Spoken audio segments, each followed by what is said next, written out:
अलिफ लैला अनाज के व्यापारी की कहानी। बादशाह ने जब ईसाई की कहानी को बेकार बताया तो अनाज व्यापारी ने बादशाह से कहा कि अब मैं अपनी कहानी सुनाना चाहता हूँ, मुझे भी एक मौका दे दीजिए। ये सुनकर बादशाह ने उसे कहानी सुनाने की इजाजत दे दी। अनाज व्यापारी ने अपना किस्सा सुनाते हुए कहा कि मैं कल एक अमीर आदमी की बेटी की शादी में गया था। वहां कई सारे स्वादिष्ट पकवान परोसे गए। सबसे अच्छी लहसुन की चटनी थी, जिसे सब लोग बड़े स्वाद से खा रहे थे। तभी मैंने देखा कि एक आदमी आंखों को झुकाकर खाना खा रहा है और उसकी प्लेट में लहसुन की चटनी भी नहीं थी। उसी समय अन्य लोगों की नजर भी उस पर गई। सभी ने मिलकर उस व्यक्ति से पूछा कि वो लहसुन की चटनी क्यों नहीं खा रहा है। उसने डरते हुए जवाब दिया कि मैं लहसुन की वजह से कई सारी परेशानियां झेल चुका हूं, इसलिए इसे मैं नहीं खाता हूं। उसने आगे कहा कि खाना तो दूर की बात है, मैं लहसुन को छूना भी पसंद नहीं करता हूं। आप लोगों को नहीं पता कि मेरे साथ लहसुन की चटनी के कारण क्या कुछ हुआ है। मैंने सिर्फ इस लहसुन की चटनी के कारण अपनी जिंदगी में काफी दर्द सहा है और बहुत कुछ खोया है। ये सारी बातें सुनने के बाद भी उसके आसपास मौजूद सभी लोगों ने उसे लहसुन की चटनी खाने को कहा। सभी के आग्रह को उसने अस्वीकार करते हुए कहा कि वो ऐसा बिल्कुल भी नहीं करेगा। उसी वक्त वहां वो अमीर आदमी पहुंच गया जिसकी बेटी की शादी थी। उन्होंने उस व्यक्ति से कहा कि अब तुम्हें ये लहसुन की चटनी खानी होगी। अगर तुमने इसे नहीं खाया तो मैं इसे अन्न का और अपना अपमान समझूंगा। दुखी आवाज में उस व्यक्ति ने कहा कि आप लोग इतना कह रहे हैं तो मैं इसे चख लूंगा।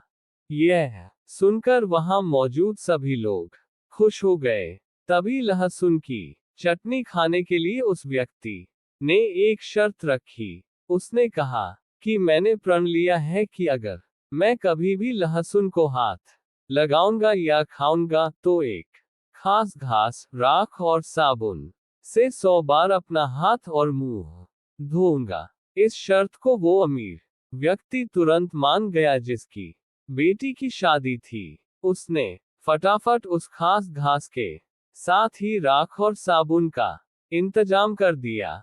अपने सामने सारी जरूरी चीजें देखने के बाद उस व्यक्ति ने कटोरी पर रखी लहसुन की चटनी पर 2 उंगली डालकर उसे डरते हुए निकाला। उसका चेहरा देखने लायक था, उसे काफी पसीना आ रहा था। फिर उसने उंगली से निकाली चटनी को खाने में मिलाते हुए अपनी 4 उंगलियों से खाना उठाया और खाने लगा। ये देखकर सभी लोगों को हैरानी हुई। सबने सोचा कि यह सिर्फ 4 उंगलियों से ही खाना क्यों खा रहा है। सभी ने उससे कहा कि आप अंगूठे का भी उपयोग करके खाना खाएंगे तो आसानी से खाना खा पाएंगे। ये सुनते ही आंखों में आंसू भरकर उस व्यक्ति ने अपने दोनों हाथ खोलकर दिखाए। उसके हाथ देखकर सभी हैरान थे क्योंकि उसके दोनों हाथ के अंगूठे नहीं थे। दुखी आवाज में उस व्यक्ति ने कहा कि हाथ ही नहीं बल्कि मेरे दोनों पैर के अंगूठे भी नहीं हैं। उसके हाथ और पैर देखकर सभी लोगों ने उससे माफी मांगी और कहा कि हमें पता नहीं था कि आपका अंगूठा नहीं है, वरना हम लोग आपको अंगूठे का इस्तेमाल करके खाना खाने को बिल्कुल नहीं कहते। इतना होने के बाद सभी लोगों के मन में हुआ कि आखिर ऐसा क्या हुआ होगा कि इसे अपने चारों अंगूठे गंवाने पड़े। तब तक वो व्यक्ति वहां से उठकर घास, साबुन और राख से 100 बार हाथ और मुंह धोने के लिए चला गया। सभी लोग उसके पीछे पीछे गए और उसे हाथ धोते हुए देखने लगे। जैसे ही उसने अपने हाथ और मुंह अच्छे से धो लिए तो सभी लोगों ने उसे घेर लिया। वो आदमी डर के मारे कहने लगा कि अब ऐसा क्या हो गया कि आप लोगों ने मुझे घेर लिया है। तब जिस व्यक्ति के बेटी की शादी थी उस अमीर इंसान ने कहा कि हम सब आपके अंगूठे न होने की बात से दुखी हैं, लेकिन हम इसके पीछे की कहानी जानना चाहते हैं। तभी अन्य लोगों ने कहा कि हाँ, आखिर आपके साथ ऐसा क्या हुआ है कि आपका एक भी अंगूठा नहीं है। आप आराम से बैठकर हम लोगों को अपनी कहानी सुनाएं। हम आपका दर्द बांटना चाहते हैं। इतना सुनते ही उस बिना अंगूठे वाले व्यक्ति ने कहा कि ठीक है, मैं आप लोगों को अपनी कहानी सुनाता हूँ। इसमें मेरी लहसुन की चटनी न खाने और अंगूठे कटने दोनों ही बातें छुपी हैं।